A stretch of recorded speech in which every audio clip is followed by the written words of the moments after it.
پچھلے دنوں ایک کمشنر صاحب مجھے ملنے کے لیے تشریف لائے، تو مجھے کہنے لگے یہ مدرسے والے بیکار بچوں کا کیا کریں، ہم بہت پریشان ہوں۔ میں نے کہا آپ کو کس بات کی پریشانی ہے؟ کہنے لگا کہ دیکھیں نا، یہ پڑھ لکھ کے بیکار ہوتے ہیں، کسی کام کے نہیں ہوتے، نہ کوئی ان میں سے ڈاکٹر ہوتا ہے، نہ کوئی انجینئر ہوتا ہے، کما کچھ نہیں سکتے، سوسائٹی کے قابل نہیں ہوتے، ہم اتنے لاکھوں طلباء کا کیا کریں؟ میرا تو دل چاہتا ہے مدارس کو بند کر دیا جائے۔ پھر میں نے کہا کہ کمشنر صاحب میں آپ کو چند باتیں کہوں گا، آپ برا نہ منائیے گا۔ کہتے ہیں ٹھیک ہے۔ میں نے کہا کہ یہ جو چند درویش قسم کے لوگ ہیں نا طلباء، یہ ہیں شہزادے، اور ان شہزادوں کی وجہ سے اللہ آپ کو بھی رزق دے رہا ہے۔ تو حیران ہو کے پوچھتے ہیں کیا مطلب؟ میں نے کہا ان کے قرآن پڑھنے کی وجہ سے اللہ آپ کو رزق دیتا ہے، اگر یہ نہ ہوتے تو باقی لوگوں کو تو اللہ پینے کو ایک گھونٹ پانی بھی نہ دیتا۔ حدیث مبارکہ میں ہے کچھ اللہ کے بندے ایسے ہوتے ہیں وَبِهِمْ يُنصَرُونَ، اللہ ان کے ذریعے باقیوں کی مدد کرتے ہیں، وَبِهِمْ يُمْطَرُونَ، ان کے صدقے اللہ بارشیں برساتے ہیں، وَبِهِمْ يُرْزَقُونَ، اور ان کی وجہ سے اللہ باقیوں کو بھی رزق عطا فرما دیتے ہیں۔ میں نے کہا کہ حدیث پاک میں آتا ہے اللہ تعالیٰ کسی قوم پہ عذاب کا ارادہ کرتے ہیں، مسجد میں ایک طالب علم اللہ اکبر کی آواز دیتا ہے، اللہ اکبر کی بات سن کر اللہ کو پیار آ جاتا ہے، اللہ عذاب مؤخر کر دیتے ہیں۔ اگر یہ تمہارے شہروں کا معاملہ ہوتا جو تم نے کلب بنائے ہوئے ہیں اور جو تم نے بازاروں کے اندر عریانی فحاشی پھیلائی ہوئی ہے، تو اللہ کسی کو پینے کو ایک گلاس پانی نہ دیتے۔ اگر تمہیں کچھ مل رہا ہے تو ان فقیروں کی وجہ سے مل رہا ہے۔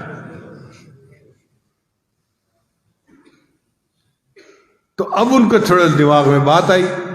میں نے کہا کہ دیکھیں ہمارے پاس مثالیں ہیں کہ زیادہ کھا کے تو مر گئے، ایسی مثال کوئی نہیں کہ کوئی بھوکا مر گیا ہو۔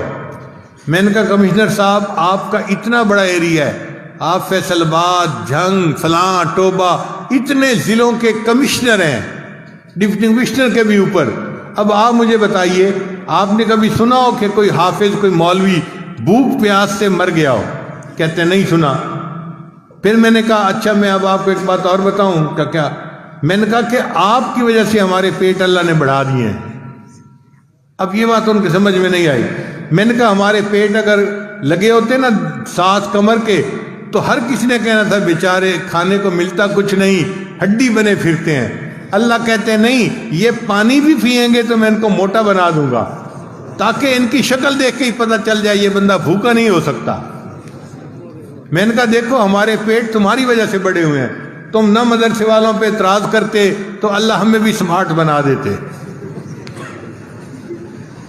پھر میں نے کہا اچھا ہمارے پیٹ بڑے ہوئے ہیں، ذرا آپ پیٹ بڑھا کے دکھائیں۔ تو میں نے کہا ہے کوئی آفیسر جو اپنا پیٹ بڑھا کے دکھائے؟ پھر میں نے کہا کہ دیکھو ان کا کفیل اللہ ہے اور اللہ ان کو کھلاتا ہے اور اللہ ان کے لیے بھیجتا ہے، اسی لیے کوئی مدرسے والے کسی گورنمنٹ کے پاس نہیں جاتے جی کہ ہم مجبور ہیں، اب ہمیں آپ سے امداد چاہیے۔ میں نے کہا اپنی امداد رکھیں اپنے پاس، ہمیں بندوں سے کچھ نہیں چاہیے، ہمیں بندوں کا پروردگار دیتا ہے۔ الیس اللہ بکاف عبدا، کیا اللہ اپنے بندے کے لیے کافی نہیں ہے؟ ہم قسم اٹھا کے کہتے ہیں ہمارا اللہ ہمارے لیے کافی ہے۔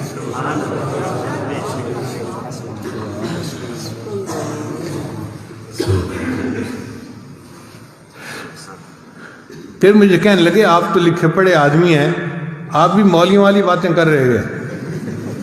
میں نے کہا کہ میں نے آپ کو اب حق بات سمجھا دی ہے، تو اب کیا آپ کو سمجھ نہیں آ رہی؟ اچھا میں آپ کو ذرا ایک اور طریقے سے سمجھاتا ہوں۔ میں نے کہا دیکھیں ملک میں انڈسٹری کے گروپ ہوتے ہیں، یہ منشا گروپ آف انڈسٹریز ہے، یہ داؤد گروپ آف انڈسٹریز ہے، یہ کرسٹ گروپ آف انڈسٹریز ہے۔ کہنے لگے ہاں گروپ ہوتے ہیں۔ میں نے کہا یہ طلباء ہے نا، یہ پرل گروپ آف انڈسٹریز ہے، پرل کہتے ہیں موتی کو۔ کہنے لگے کیا مطلب؟ میں نے کہا آپ کی فیکٹریاں کوئی شوگر بناتی ہے، کوئی ٹیکسٹائل کے کپڑے بناتی ہے، کوئی لوہے کے پرزے بناتی ہے، یہ طلباء ایسی فیکٹری ہیں جو موتی بناتے ہیں. کہنے لگا جی وہ موتی کہاں جاتے ہیں؟ میں نے کہا وہ سارا ایکسپورٹ کا مال ہے، سارا ملک سے باہر چلا جاتا ہے، ملک والوں کو دیتے ہی نہیں ہیں. کہنے لگے آپ مذاق کر رہے ہیں پیر صاحب. میں نے کہا نہیں، میں مذاق نہیں کر رہا، میں حقیقت بات کر رہا ہوں.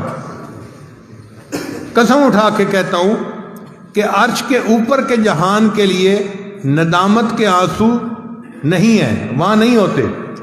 اللہ کے پاس فرشتے ہیں، وہ عبادت گزار ہیں.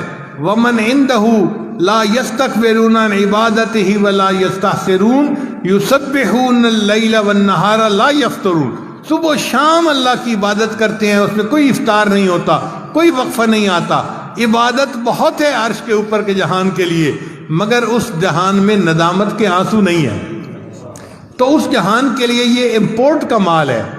اللہ نے فرشتوں کو متعین کیا ہوا ہے، جاؤ اگر تمہیں کہیں ندامت کے آنسو ملے نا تو اٹھا کے میرے پاس لے آنا. اس لیے ہمارے طلباء تہجد کے وقت اٹھتے ہیں، اللہ کے سامنے 2-4 آنسو بہا دیتے ہیں. یہ آنسو نہیں، یہ موتی کے قطرے ہوتے ہیں.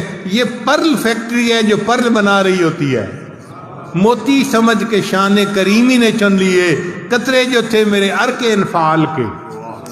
میں نے کہا اللہ ان کے آنسوؤں پہ موتیوں کا بھاؤ لگا دیتے ہیں، ان کی برکت سے پھر باقی ملک کے لوگ بھی روٹیاں کھا رہے ہیں. پھر ان کے سمجھ میں کچھ بات آئی، کہنے لگے آج آپ نے مجھے بات سمجھائی، یہ تو بڑے اہم لوگ ہیں. میں نے کہا ہاں، اب جو ہے نا جب کبھی آپ کسی کے بارے میں سنیں کہ یہ مدرسے کا طالب علم ہے، اس کو اپنے پاس بلایا کریں، اس کے ماتھے کا بوسہ لیا کریں. یہ وہ بچہ ہے جس کی وجہ سے تمہاری سیٹ بچی ہوئی ہے، تمہارا ملک بچا ہوا ہے، تمہارا ایمان بچا ہوا ہے، یہ تمہارا محسن ہے.